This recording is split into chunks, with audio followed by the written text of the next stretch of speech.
Okay, we're back on this grapple cylinder. We're trying to remove the piston that's been, the rod broke off in this other cylinder on this grapple cylinder. Let's talk some safety first. Let me show you on the board real quick. Okay, so you have this cylinder here, and you have the piston right here. Okay, this is the piston. It's stuck right here, okay, because it's been broken. And then this cylinder, there's two cylinders on these claws that work together.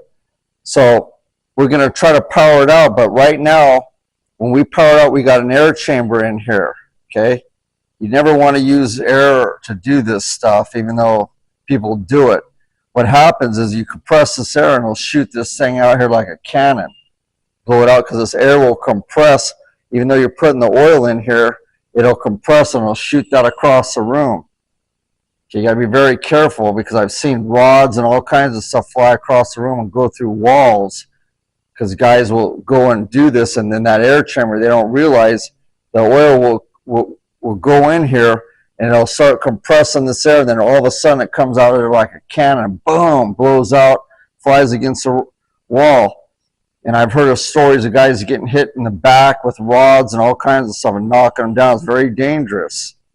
So you want your safety glasses on, make sure no one's there. You need to be trained. You need to get this air out of this chamber.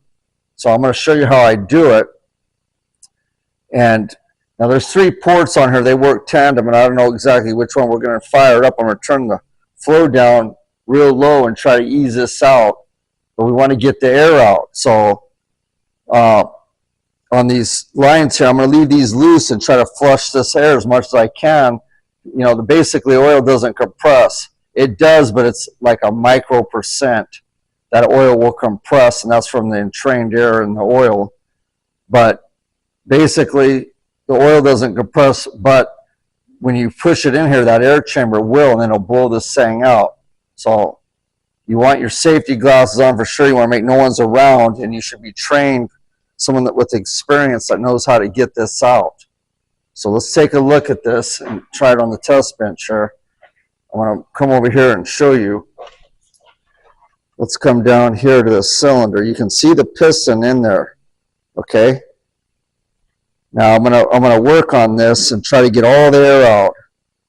I hope it doesn't blow my camera up, but you can see the piston right there. Now I'm leaving these loose. I don't know what it is. I want these loose, and I'm going to turn my flow way down. Let me start this up, watch, and try to bleed all the air out of this chamber. And then you'll see what happens. I'll just start pushing that out. Okay, watch. Okay, you hear all that air coming out? See that? You got to be real careful, okay? You want that air out. I don't know if that's the right one. I think it is. But I don't.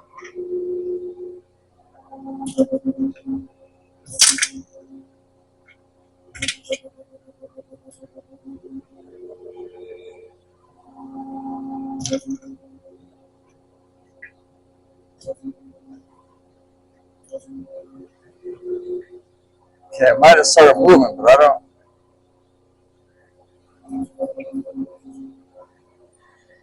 It looks like it's moving a little bit, but what I want to do, I'm trying to get all this air out of this thing.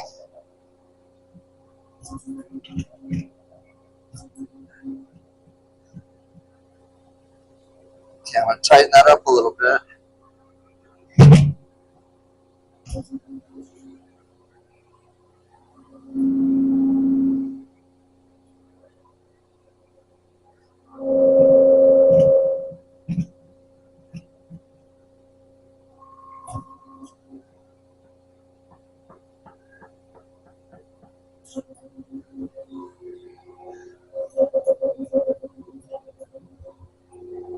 Okay, you see it coming out. See how it's coming out a little bit? See? There it is. Okay, so you see what happened here. You see that. The rod broke off. Everything's loose. Okay, it's coming out. You can see that. We're going to save this piston because we're going to reuse it on the other one. Okay, there it is. And then we'll take a look at this barrel. And I think this one's okay. There's no scarring it. The other one was shot. Yeah, this one's good. So there you go, how we do that. You got, like I said, don't use air. That's a no-no when it comes to hydraulics. Just don't do it. I've seen some things happen, and we don't want any accidents. Air's dangerous with hydraulics. All right, so we got that apart. Now I'll get set up, and we'll try to match these together, and we'll be able to patch the customer, and they'll be back in business until they get that cylinder. I think they told me it was taking a week to get a new cylinder. So this is going to work out. They'll be able to slap it on the mechanics, and they're back in business with their machine. Stand by.